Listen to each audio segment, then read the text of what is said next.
Did the NIH have any reason to behave the way it did during COVID? Yes, the answer is yes. There were 350 million reasons for them to do what they did, and I think it caused harm.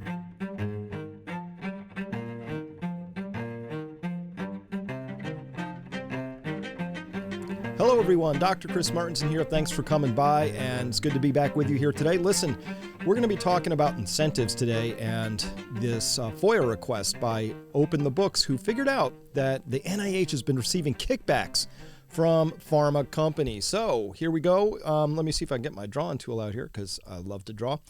So let's go here. Episode 61 today, perverse incentives. That's what I'm talking about. I think they cause deaths and suffering because if you know, the United States didn't just have a bad outcome relative to other developed nations. It had bad outcomes compared to any other nations, developed or not. And so there's a reason for that, and we're going to get into that reason here today. But first, let's make sure we have this shared understanding. I love this quote by Charlie Munger, right-hand man for decades of Warren Buffett. Charlie said, "Show me the incentive, and I will show you the outcome." Meaning, very simply, this is just human nature, something that we've known about since time immemorial. And when humans have various incentives, they behave in certain ways. It's just how it is. All species do this. In fact, if you want to train dogs, if you want to train birds, if you want to train horses, it doesn't matter. Any organism that responds to incentives is trainable in a certain way. So humans are no different. And this has been the oldest, most reliable way to get humans to behave in a certain way is with money. This goes way back. Remember, the saying has been said, money is the root of all evil. It's not true. It's the full quote. The full quote is, "For the love of money is the root of all evil." Money itself is a neutral concept. Love of money describes your relationship to money. Well, we have a very perverse relationship with money here in our culture right now.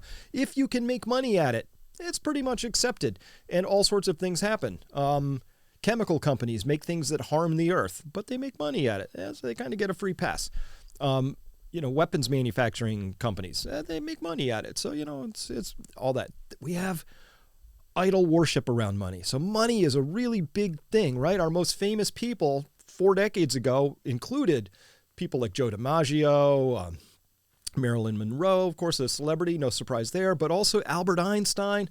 Today, if you really want to be, in the top of societal pyramids right now, you might just be a hedge fund manager or a private equity manager, somebody who makes money with money. And we idolize that, we revere that. So money is a very powerful influencer. Of course it is. So Charlie Munger said, you show me the incentive. Let me qualify that. You show me the monetary incentive. I'll show you the RCT outcome. In this case, I'm talking about randomized controlled trials, because we know now that pharma companies, when they design a trial, because they have an outcome they want to see, 90% of the time they get exactly the result they're looking for. Surprise, right? So that's what Munger said, but I think we have to go a little further than that. The corollary, one layer deeper, by Thomas Sowell says, quote, "It's hard to imagine a more stupid or more dangerous way of making decisions than by putting those decisions in the hands of people who pay no price for being wrong." End quote. Bravo. Very well said. There's nothing worse than putting decisions in the hands of people who pay no price for being wrong or pay no price for the consequences or the outcomes of their particular decisions.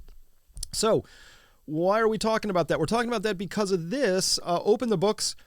They had an investigation, and they didn't just FOIA, but they had to file a federal suit in order to pry out of the NIH this information, quote, "Fauci's royalties and the $350 million royalty payment stream hidden by the NIH." Now, I love these people at Open the Books. Who are they?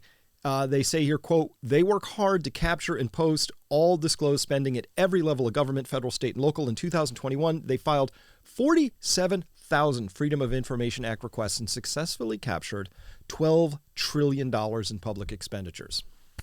Well done. I love that. And so as a government watchdog organization, they accept no government funding. Incentives. They're telling you where their incentives are. So if they did accept government funding, now we'd have to question whether they were really fully and completely filing the FOIA request that they were. Of course, They get it.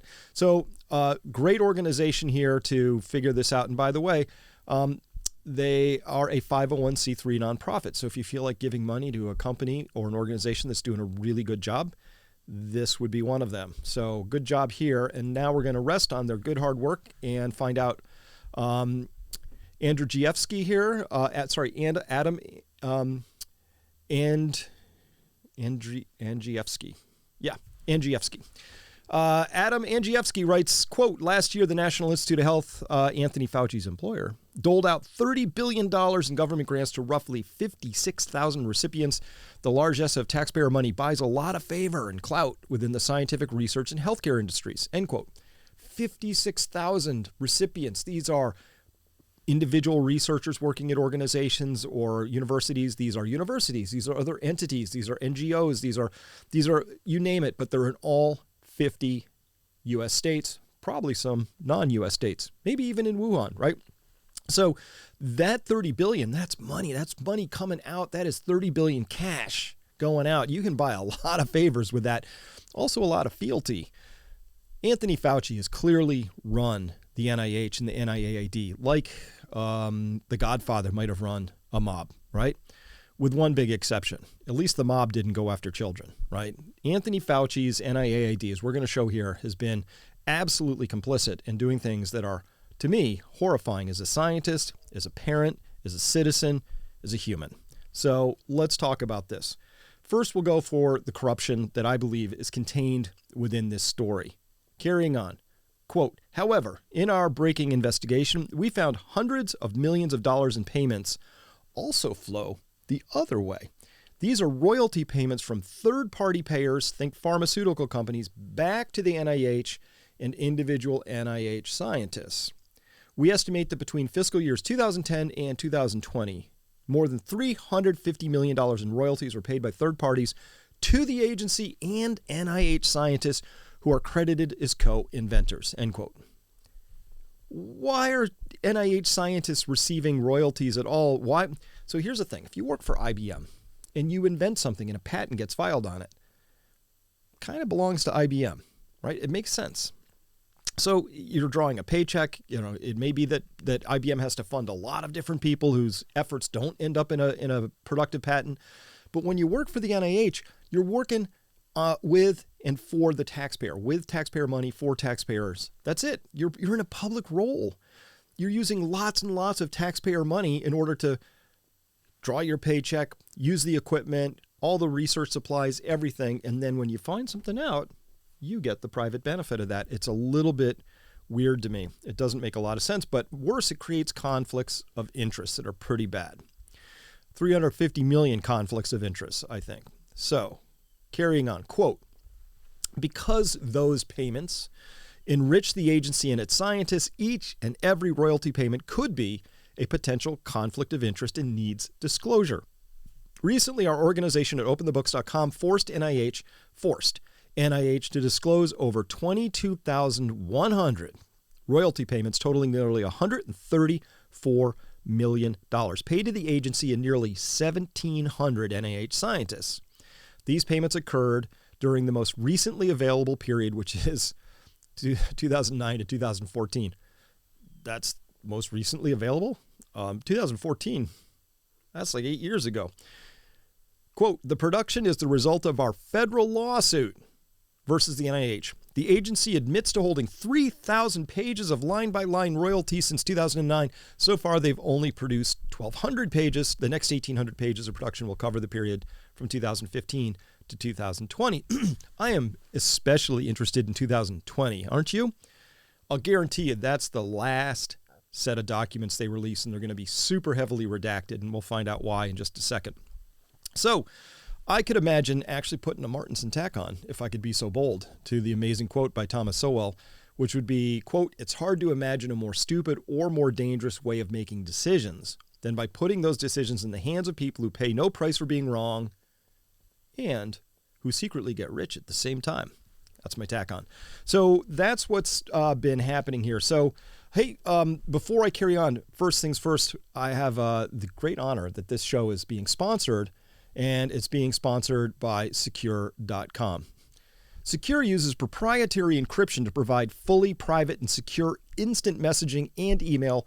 All communication is held securely in Swiss servers without using any of the big tech platforms. Listen, in today's day and age, your email or messages or even bank information can easily be intercepted by bad actors.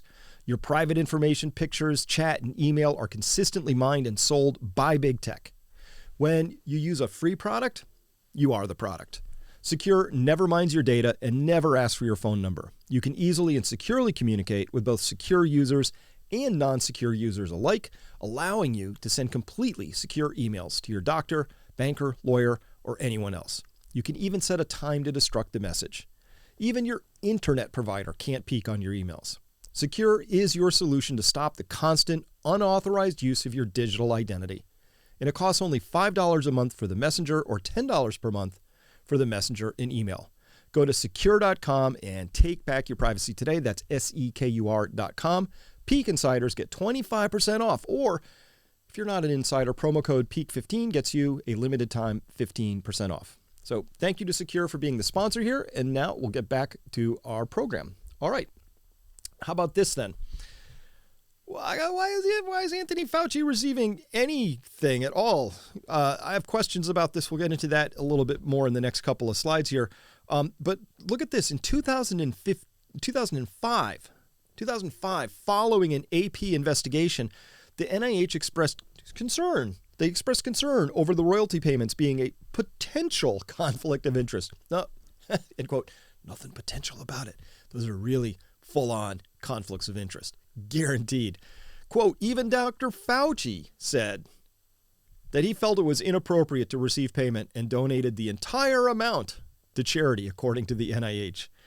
The entire amount of whatever had been identified during that AP investigation in 2005. I'm pretty sure nothing's been donated since then, but I would love to be happily corrected on that if it turns out to be wrong.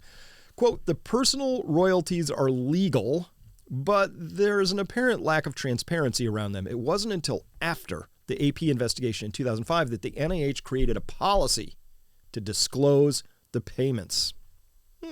Okay. Well, at least they're making some headway here, I guess. Well, the National Desk spoke to Open the Book's Adam Andrzejewski, who explained how it took a federal lawsuit to receive access to the disclosures that NIH began making in 2005. So wait a minute, I thought it was a policy. And now you have to have, you can't even get access to these documents by FOIA. You have to have a lawsuit, apparently. Quote, even then, important information on the disclosure documents was redacted, such as who the payments came from and how much was doled out. Okay, so here's how this is. Okay, you consider that important information? So the NIH set a policy that they're going to not do this anymore or be more transparent about it. And instead of any of that, of course, what did we get? We got them saying, all right, you have to pry this information out of our cold dead hands with a federal lawsuit. And then we're going to redact who paid the money and who got it. Except for that, we're being pretty open and transparent. This is ridiculous. Full stop. I mean, come on. This is totally unacceptable. Completely 100% unacceptable. Unless you live in a corrupt society that's so far gone that people could reasonably disagree with that conclusion. Because there are complexities here, they might say. But there really aren't. There really aren't. All right. So Open the Books was only able to verify a top-line number for the total amount given to NIH scientists via these royalty payments, as well as the total number of payments given to each scientist, but that's it. Not how much or in individual amounts or who it came from. That's the ultimate conflict of interest. Would it be reasonable to know that the CEO of Exxon was receiving money directly from the Kingdom of Saudi Arabia? Possibly, right? Would you want to know that a witness in a trial was receiving money from one side or the other? Possibly. Could create a conflict of interest. All right. But reading back here, Andrzejewski noted to TND how the agency is slow-walking the release of its disclosure documents and relating to the royalty payments that Open the Books had to sue access to after the FOIA request was ignored. So they ignored FOIA requests, got sued, got forced to hand these documents out, redacted them heavily. According to Andrzejewski, the NIH admitted to holding 3,000 pages worth of disclosure information related to the royalty payments, but is only releasing 300 pages a month. End quote. Guarantee you, I know what's in those last pages too. That last trove of 300 is going to be the money shot, because we're going to see a lot of what happened in 2020. And I'm going to show you why I think that's ridiculously important coming right up. So first question is, why is the NIH being as secretive as, say, the State Department? We have to redact everything. You can't know. Well, listen, they say that you have freedom in a society when the government fears the people, and you have tyranny when the people fear the government. Clearly, we're somewhere halfway between those two extremes when the NIH feels it is a public agency. It doesn't really have to abide by rules or laws or disclosures, and you don't really deserve to have access to this information. They're more important. They get to decide what they want to tell you about and when and how, right? Which means they're not really over here on the side of serving the public. They're somewhere far down the line of serving themselves. Okay, so let's carry back here. Note here, I went to the NIH's own website this morning, found out that the NIH's mission is to seek fundamental knowledge about the nature and behavior of living systems and the application of that knowledge to enhance health, lengthen life, and reduce illness and disability. And they have 4 goals. Look at goal number 4 down there in yellow. Goal, quote, to exemplify and promote the highest level of scientific integrity, public accountability, and social responsibility in the conduct of science, end quote. Well, I guess my question then, NIH, is how does failing to disclose conflicts of interest enhance any of those goals? How's it enhance your scientific integrity or accountability, public accountability? I mean, it undermines all of those. So here's a life lesson from me, another Martinson tip. Trust what people do, not what they say. Words are cheap. Actions are where everything hits the road. So the NIH's words are lofty and good, but their actions are very much undermining scientific integrity, accountability, trustworthiness, and probably as a consequence of all of those, public good, which means actually getting to their mission of enhancing human health.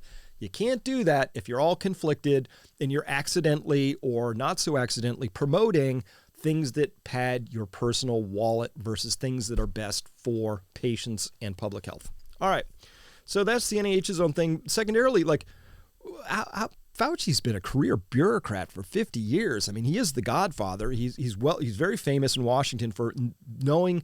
If you read The Real Anthony Fauci by RFK Jr., you will find out who Fauci really is. And he's like the godfather. He doles out that $30 billion, and if you disappoint him, there's no compunction about, saying that Washington University will lose all of its grant funding if you disappoint him, or maybe even the state of Missouri, right? So he's been playing a game, but I can guarantee you something he hasn't been doing is putting on the white lab coat, operating a pipette, spinning up a centrifuge, and reading a scintillator, right? He's not been doing actual lab work. So why is he listed as an inventor on, say, patent number 9441041, which was in September of 2016 is when the patent date came out, and it was filed in September of 2015. There's no chance in the world Anthony Fauci was legitimately contributing to this particular patent in any other way than making sure that it had all the money it needed, right? Yeah, we could say it's an important contribution, but not as like a principal investigator inventor. By the way, look back at this thing too. Notice this is for the use of antagonists of the interaction between HIV GP120. That GP120 protein in the HIV, human immunodeficiency virus, that GP120 protein is the very same one that accidentally, somehow, has 4 sequences arrayed right around the edge of the spike protein of SARS-CoV-2, the virus that causes COVID. Somehow, those GP120 proteins that Fauci was busy co-inventing treatments for ended up arrayed all around the spike protein in critical spots where actual binding and interactions could happen.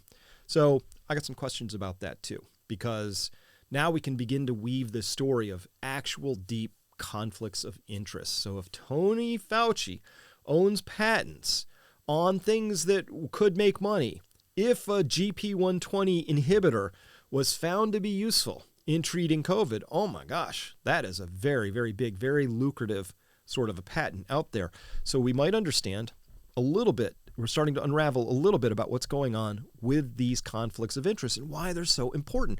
I can't believe I have to be the one talking about this. This should be just completely obvious, total common knowledge out there in the world about the role of incentives in shaping behavior. Remember, you show me the incentive, I'll show you the outcome. Thank you for that one, Charlie Munger. So, carrying on just a little bit, let's just a brief review of what the NIH and NIAID did or didn't do during COVID. First, Fauci and others, we know that they helped create the pandemic by funding risky gain-of-function research at the very sorts that somehow came out of a lab. Possibly the Wuhan Institute of Virology, possibly somewhere else, but it's the signature couldn't be more clear, as well as the trail of money, as well as the grant applications by EcoHealth Alliance and Peter Daszak's organization, as well as all the work that had been going on at UNC through Ralph Barrick and coronavirus research and coronavirus vaccine research that had all been going on prior to 2020. This is now completely obvious. All right, 2 would be this idea that the NIH and the CDC and the FDA, they all conspired, and I'm using that word very carefully, they conspired to block promising but cheap early treatments, never once told anybody about vitamin D, and invariably supported policies that made things worse, not better. So, lockdowns, promoting fear. Oh my God, look at all these cases. Well, they blurred what a case was and used PCR tests to amplify those cases. What's wrong with promoting fear? Well, fear and anxiety are enormous destroyers of the immune system. And the more destroyed the immune system is, the more likely it is that somebody's going to get COVID and have a bad run at it. Vitamin D is an enhancer of the immune system. Lockdowns are destroyers of the immune system. Invariably, every single time we saw the CDC, the FDA, and the NIH and Fauci come along and make a set of recommendations, they invariably were on the side of doing things that somehow, magically, awfully, made the pandemic worse and led to worse outcomes and more deaths. And that is why you have to hold your public health authorities accountable for something. We should probably hold them accountable for public health. Total outcomes, not individual outcomes, that's between you and your doctor. Total outcomes, United States, deaths per million, worst outcomes pretty much of almost any developed nation out there. How do we explain that? Well, bad policies. Number 3, the NIH treatment guidelines coupled with the PrEP Act, which is the Pandemic Response Emergency something Act, that led hospitals to be incentivized to stick to obviously losing treatment strategies. That includes remdesivir for people who are coming into the hospital very sick. That includes putting people on ventilators. How did it incentivize them? It's very clear. The PrEP Act says that if a hospital or a doctor, a healthcare provider, is following CDC or NIH guidelines, they're liable from, they have immunity from liability. But if they go off that reservation, if they decide to do something else that hasn't explicitly been anointed and granted and blessed by the NIH or the CDC, now they're kind of exposed to liability. So, you know, hospitals aren't places where doctors and patients get together. First and foremost, they are tombs of ensconcement for administrators, lawyers and administrators, CEOs and all that stuff. Anyway, those people are very incentivized not to have any liability whenever possible. So they looked at the rules and they said, we can't get in trouble for doing this stuff. So whoever sets this stuff has enormous power in this conversation, and so that's what happened. Number 3 was the CDC, the FDA, the NIH, they all got together and they said, here are some things you can do and a bunch of things you can't do. And those things that you could do, we now know were some of the worst things you could possibly do for patients if you cared about things like them surviving or not coming out of there with long COVID or other long-term sequelae, or if they not dying, right? Okay. And then number 4 in this list is this monomaniacal focus on vaccines and vaccines only for everyone, regardless of exclusionary medical background criteria, like, hey, I tend to get, anaphylactic reactions. Like, we don't care. Everybody's got to get this thing. No medical exceptions. Or statistical risk. right? That wasn't taken into account. I mean, come on. We knew that like 98% of all the deaths happened above age 70, and then it fell off very, very rapidly. Why would you demand that everybody who bore almost no statistical risk had to get this as a condition of continued employment, flying, access to things? This was in Canada, Australia, New Zealand, all over Europe. Crazy, right? But it happened. And worse, they used a leaky vaccine that they knew was leaky in the midst of a pandemic, which ended up assuring that pandemic was going to last longer, not shorter. And so this was all known about. I've talked about this, extensively for a couple of years now. So that's the backdrop to all of this. So the question is this just like incompetence, pure incompetence? Well, the answer, no, it can't be. Because pure incompetence, coin flip, every so often you'll get it right. When you get it wrong every single time, and you remember that old adage from the military that once is an accident, twice is coincidence, but 3 times is enemy action.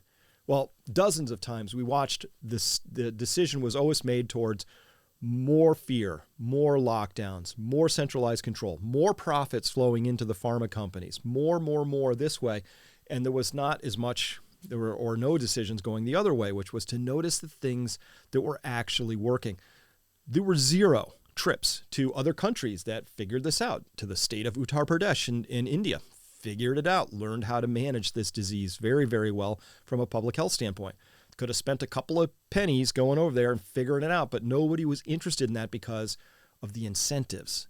The incentives, if you went over and did that and actually figured out, if we had done what Uttar Pradesh had done here in the United States, sure, we would have saved, maybe, a few 100,000 lives, but a lot of people would have lost billions of dollars in profits. That's all we need to understand. It's not hard. It's just part of where we are as humans. So carrying on this corruption at the NIH, though, this isn't anything new. So they referred in that earlier article we read together about this 2005 inquiry by the AP. This is in the British Medical Journal here in 2005. You can actually find this on PubMed. So this is within the NIH system. And they were worried or noting back then these royalty payments to staff and researchers at the NIH cause new troubles there. Quote, patients who took part in clinical trials at the US NIH had no idea that scientists at the institutes received $8.9 million in royalty payments and might benefit financially for the use of their discoveries by pharmaceutical companies and device makers. Reports from the Associated Press allege, that was proven, this information was not made public until the press agency obtained this information after filing a request under the Freedom of Information Act, end quote. So, informed consent, which, by the way, is my Thursday program at 7 o'clock on Thursdays. It's live. It's a live cast. Come on by if you like this kind of content. Thursdays at 7. We talk about informed consent. Well, that's the name of the program. We talk about all kinds of things. But informed consent fundamentally means that a patient is given all the information they need to make a balanced decision. So it could include the risks of a particular treatment and the benefits.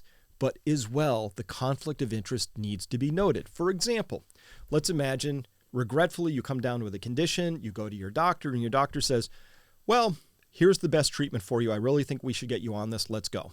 That's one layer of information. But what would happen if the doctor said, this is a $30,000 treatment I want to put you on. By the way, I get a $10,000 kickback from the pharma company when I prescribe this. Or you could take this $1,000 medicine, which seems to be about as good, but I don't get any money back from that one. Now you have more decision, more ability to make an informed consent kind of a decision, right? So clear, this is the NIH was caught with their hands in the cookie jar. They were caught not disclosing huge conflicts of interest to patients who they were pulling into clinical trials. That's a no-no. In an honest world, they would face consequences. People would have been fired.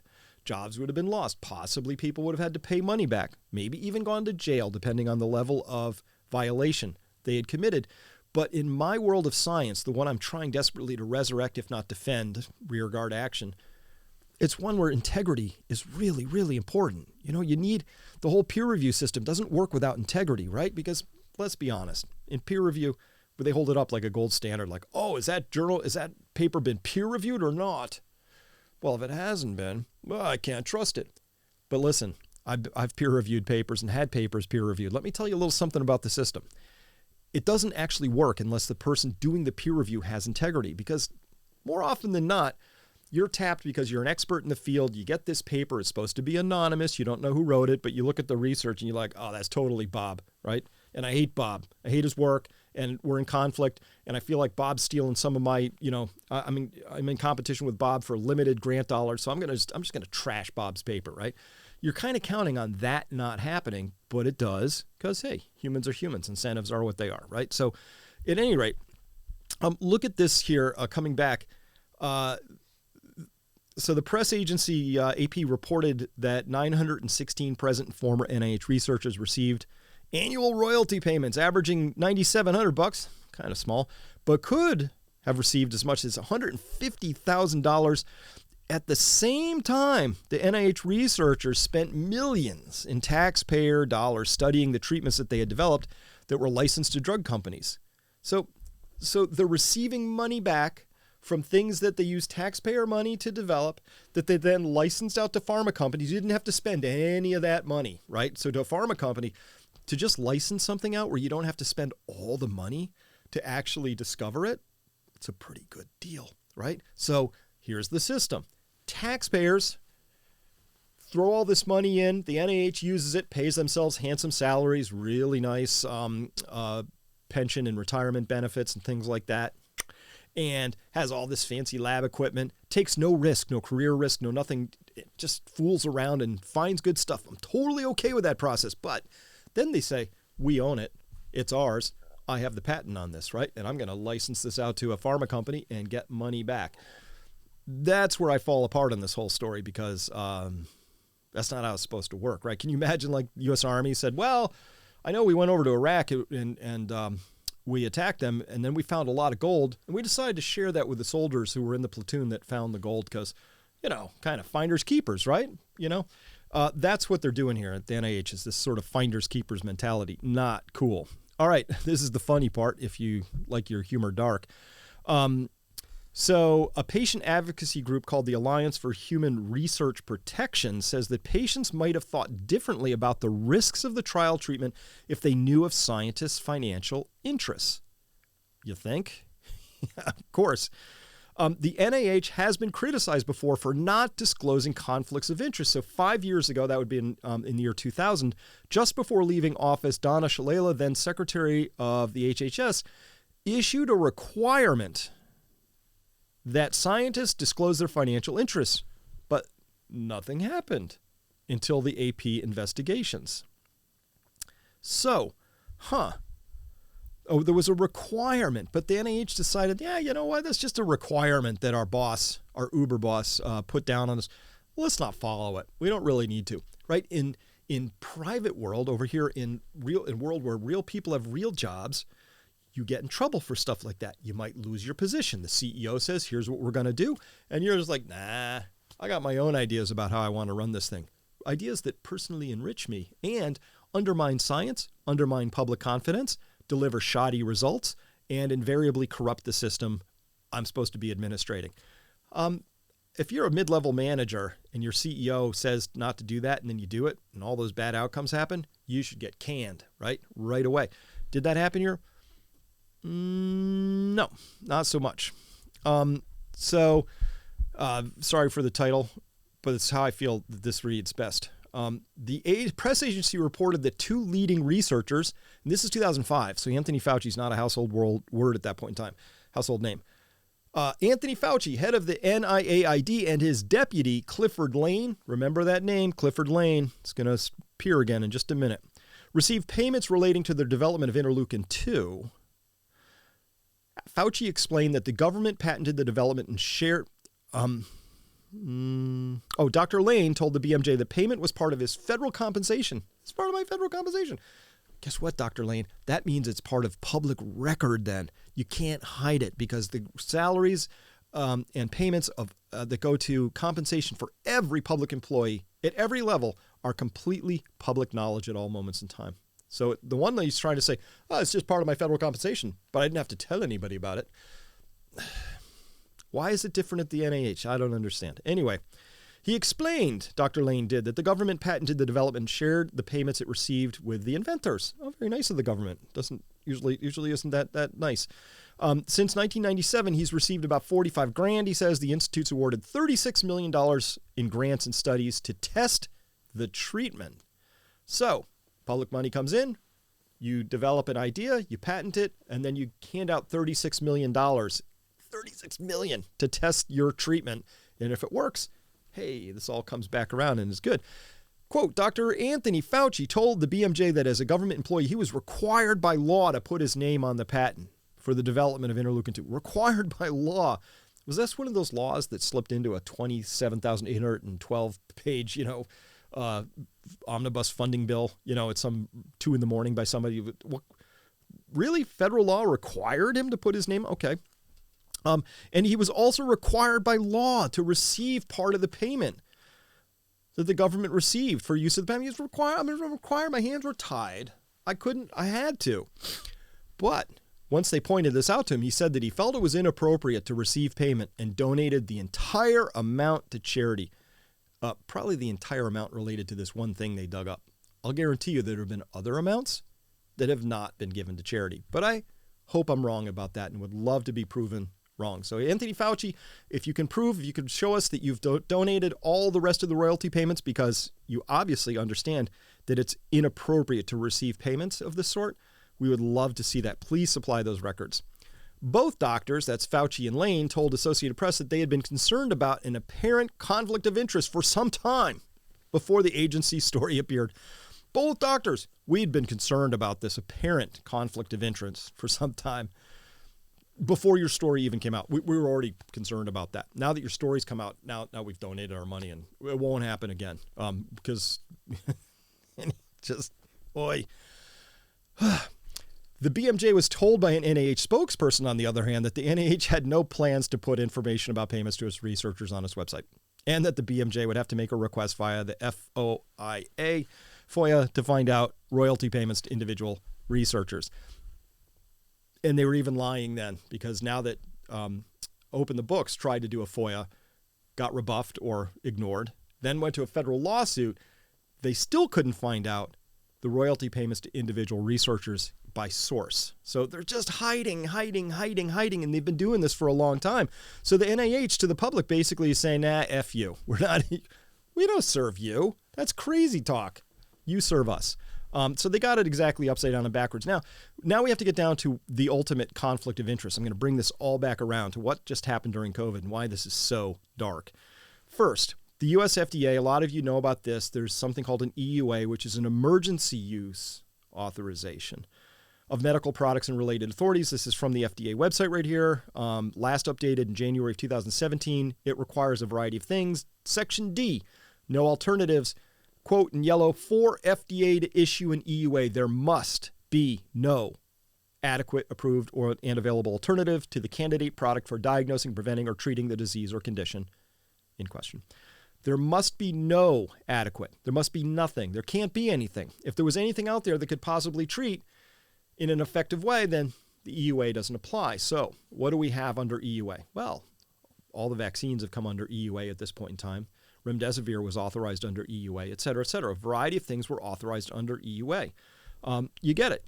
Listen, you're in a pandemic, there's an emergency. You would want something like an emergency use authorization to allow people to go out and use something if you think it worked. But you would have to have some sort of observation, some reason to suspect that thing actually worked and worked in the way it did. And then once something better came along, you'd pull the EUA for this and you'd go with that new thing, whatever that happened to be. So here's where it gets a little dark. I think this is the ultimate conflict of interest. Public Citizen in June of 2020 dug this up about the NIH vaccine. Quote, the U.S. government may jointly own a potential coronavirus vaccine. The NIH has played a critical role in coronavirus research for years. Building off this work, federal scientists have helped design and test mRNA-1273, a vaccine candidate developed in partnership with Moderna. The federal government has filed multiple patents covering mRNA-1273. In this report, we describe 2 patent applications that list federal scientists as co-inventors. If the government successfully pursued its patent filings, the resulting patents would likely confer significant rights and money We also review recently disclosed contracts between NIH and Moderna. The agreement suggests that NIH has not transferred its rights, but instead maintains a joint stake, which is indeed the case. So carrying on down this, they continue to write in that public citizen report here about U.S. application number 16/344,774. In 2016, federal scientists in partnership with academic research developed a new way to stabilize coronavirus spike proteins. The approach required two amino acids known as prolines, or proline, two prolines, between the central helix and the heptad repeat. It's called the 2P approach. The stabilized spike protein for an earlier coronavirus produced a stronger immune response at a lower dose than the naturally occurring protein.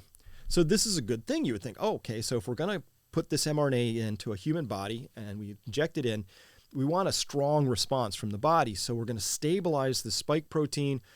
The invention was figuring out where to put these two prolines, right? Good work. They figured it out. Stabilizes the spike protein. Now, first question.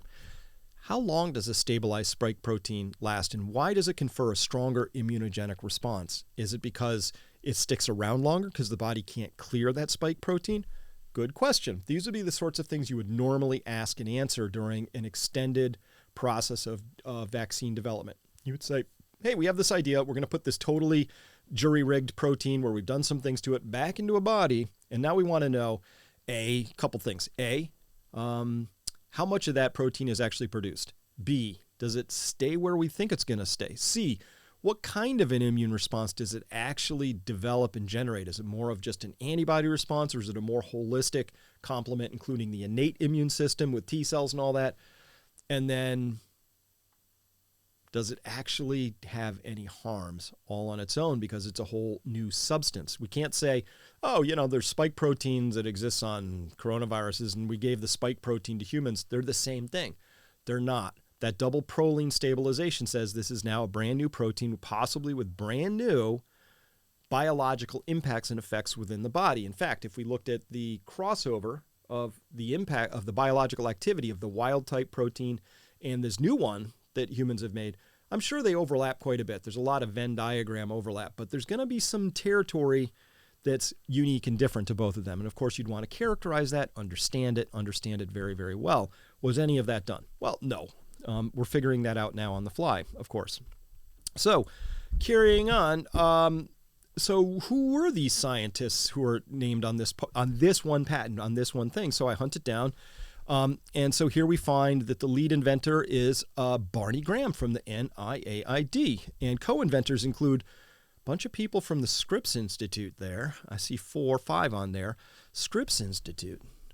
Isn't that the place where Christian Anderson worked? He, the virologist who spent all that time working with Anthony Fauci and Francis Collins and Lawrence Tabak and all those other people at NIH and NIAID to squelch the lab origin story? Yeah, that was him. And isn't his boss there, I think, Eric Topol, or they work there together. And Eric Topol's, if you've seen him on Twitter, Dr. Topol is very, very active in promoting fear and lockdowns and all sorts of things like that. And now we can begin to develop an idea around this because we can see that if these people who we see on this list right here, these are co-inventors, right, on this particular spike protein. So we got the Scripps Institute people there. And, who else? The NIAID, we've got like 4 people from the NIAID on there. These are all people who stand to get really wealthy if, and only if, there are no other approved things that can be used so the EUA is intact, and if and only if this thing is used and used very, very widely out in public. Both of those things came to pass. So you can understand there's an enormous conflict of interest there, right? Because these people are very incentivized to make sure that this vaccine gets out into public use and is used widely. Anything that would prevent that from happening would, unless these are really honorable people, they're going to be conflicted about, I can't imagine any of these. If my name is on that patent, let me just be completely honest. Well, I'm a human too. So if my name is on that patent, I'm going to be looking at that going, woohoo, my family is set up for generations to come. This is like, money grab time. And it's going to be very hard for me to be really aggressively out there looking for and supporting things that maybe would end up violating taking the EUA and making it irrelevant or removing it. Right? I wouldn't be doing that. It's just part of the game, right? Well, I'm hedging a little because I probably would. I still, anyway, I have a hard time acting out of integrity. But these people, it's normal.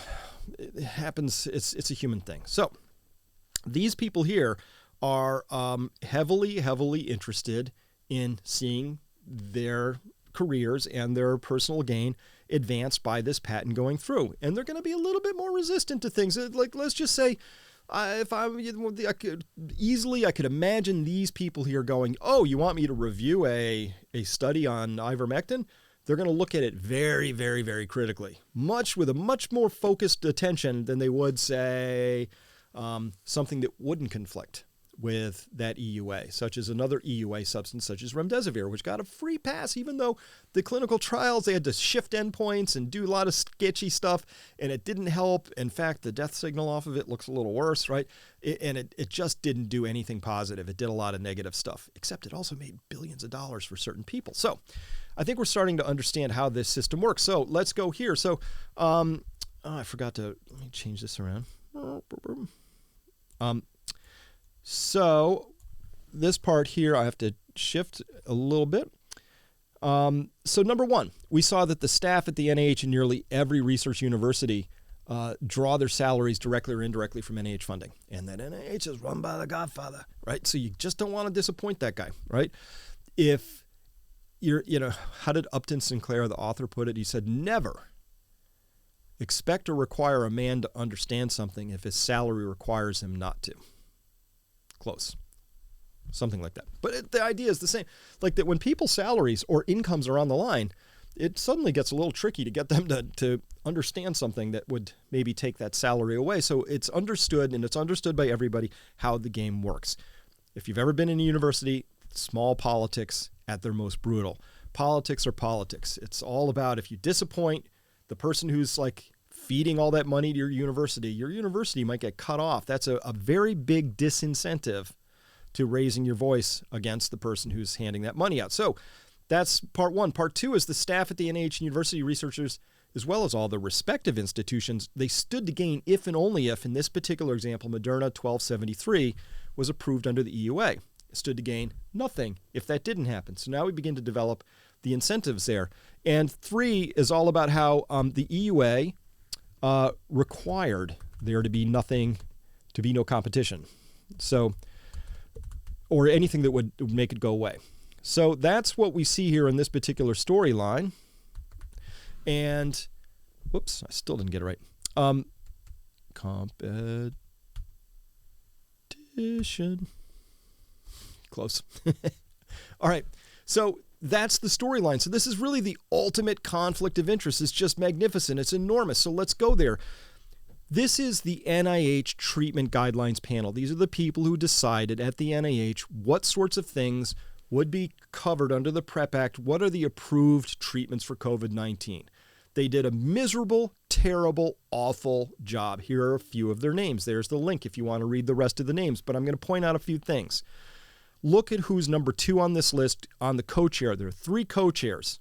Roy Gulick, Clifford Lane, Henry Mazurer. Clifford Lane was that person who was caught early on in that 2005 article. Same guy working at the NIH, one of Fauci's most trusted people, sitting there on the NIH COVID treatment panel saying what is in, what is out of this whole thing. And look at those universities down there. You've got Washington University, Denver Health, Emory University, University of Michigan, Pittsburgh, Mass General, on and on, University of California. This NIH treatment panel is like the who's who of major universities receiving the handouts from Fauci et al., whose chief right-hand person is sitting right at the top of this panel watching carefully. And I'm sure it's one of those hyper things where if you voted the wrong way, that was observed. Next thing you know, you might be the person responsible for dozens of your fellow researchers finding that their grants are underfunded, unfunded, pulled, Maybe you lose the funding for your entire university. It's a real powerful game. It's pressure politics. These are the conflicted here on this list. And by the way, just to drive this home, to show you just how conflicted these people are, it was even all the way to the point that as of yesterday, when I pulled this from the NIH Expert Treatment Panel Guidelines off of the webpage for the NIH COVID treatments, look at vitamin D. Vitamin D. They conclude as of yesterday, here in 2022, there is insufficient evidence for the panel to recommend either for or against the use of vitamin D for the treatment of COVID-19. I underline that because I think that's weasel wording. So what they cite for their expert summary around this is a single study out of Brazil, about 36 patients in each arm, tiny, where people were already in the hospital. They're deeply sick with COVID. They gave them 200,000 units of vitamin D and asked the question, how many of them improved compared to the controls?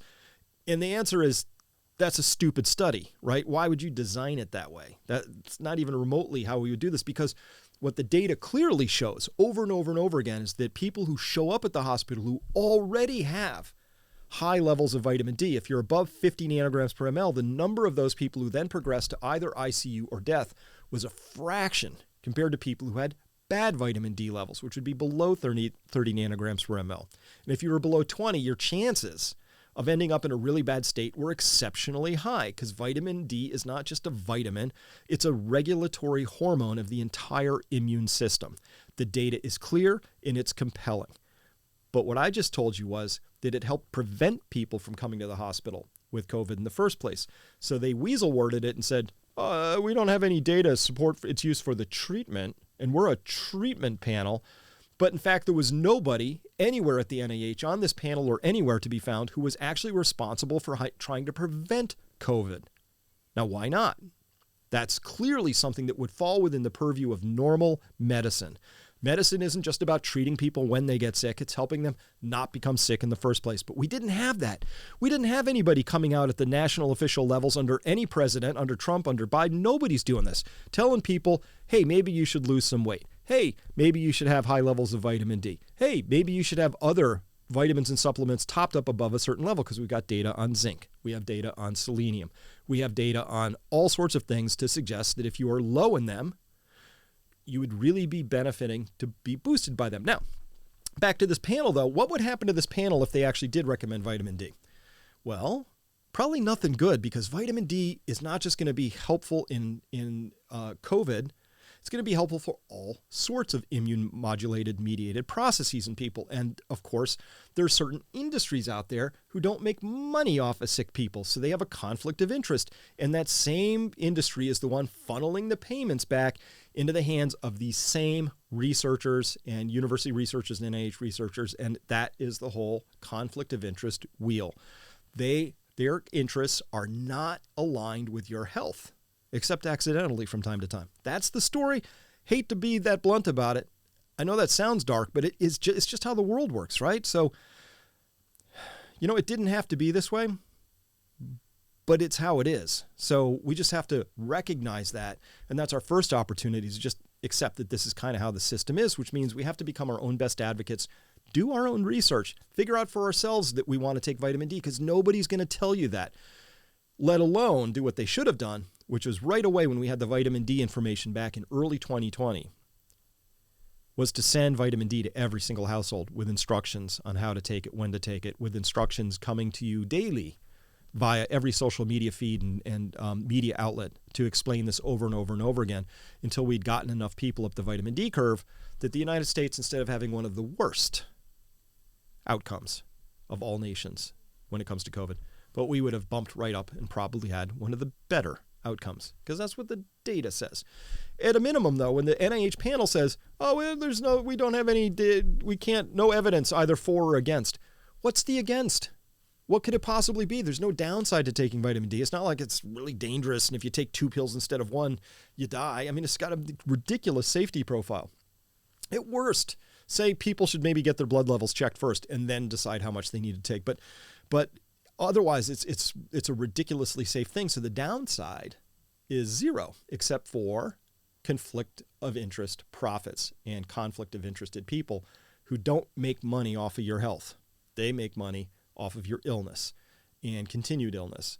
And that's the system we have. And we've anointed them as if they're these gods and goddesses and above reproach, but they're not. They're very, very much within reproach. And I think we see that extensively here in the fact that we have those two powerhouse hitters from the NIH hanging out right there, guiding this panel. All right. So again, from Thomas Sowell, quote, "It's hard to imagine a more stupid or more dangerous way of making decisions than by putting those decisions in the hands of people who pay no price for being wrong." With a little Martinson tack on. And who also secretly get rich at the same time. That's really bad. So we have people who can't get fired, get in no trouble, aren't going to jail, bear no consequences for their decisions, but they also get rich. This is a really toxic combo.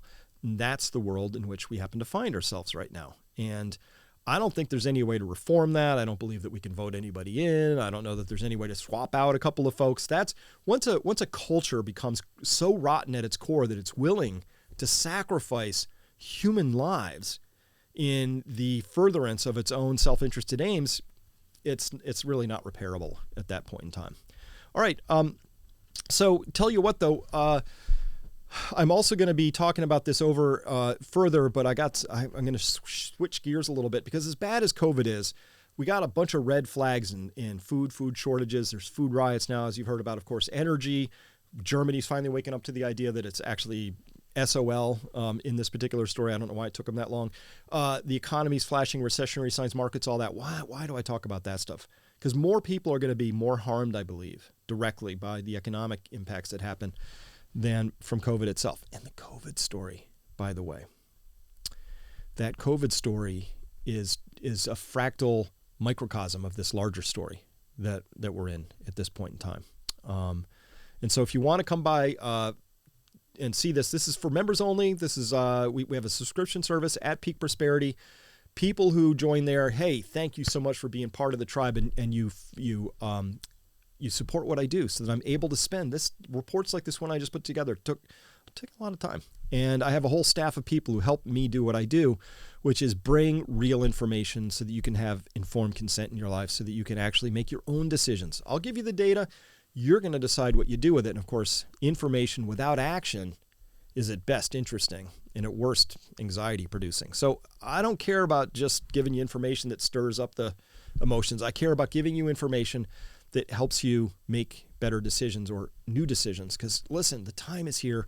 It's really getting very serious out there. The reason I go through this sort of corruptions thing that we just went down with this NIH bit is because, A, you should know, B, because that same level of corruption kind of exists everywhere. It's at the Department of Energy. It's in the State Department. It's in the military-industrial complex. It's in all our major institutions have somehow lost their sense of public service. And it's all become fairly corrupt, self-interested, self-service, power, all that other stuff. Fine. Humans do this over and over again. What's different is we're going to try it this time in a world of massive shortages with an exponential money system that's got exponential amounts of debt, including the fact that we just don't have the resources now available to us to make the same sorts of accidents and mistakes over and over again. So it's very serious. And if you understand the COVID story, you can begin to understand the larger story of why it's so important for you to become resilient, find your tribe, get to know people really well, develop new, deeper relationships, plant a garden, and get yourself in a more resilient state because there are hard times coming. And they've already arrived at many parts of the world. They start at the outside, they move in. We're seeing lots of those signs. So that's what I'm going to be talking about back at peakprosperity.com. Come on by. We'd love to have you there. And just phenomenal conversations. So if this kind of data speaks to you, then I know where your tribe is hanging out. And a lot of us are over at Peak Prosperity. So see you there. That's all I have for today. We'll see you next time. Bye-bye.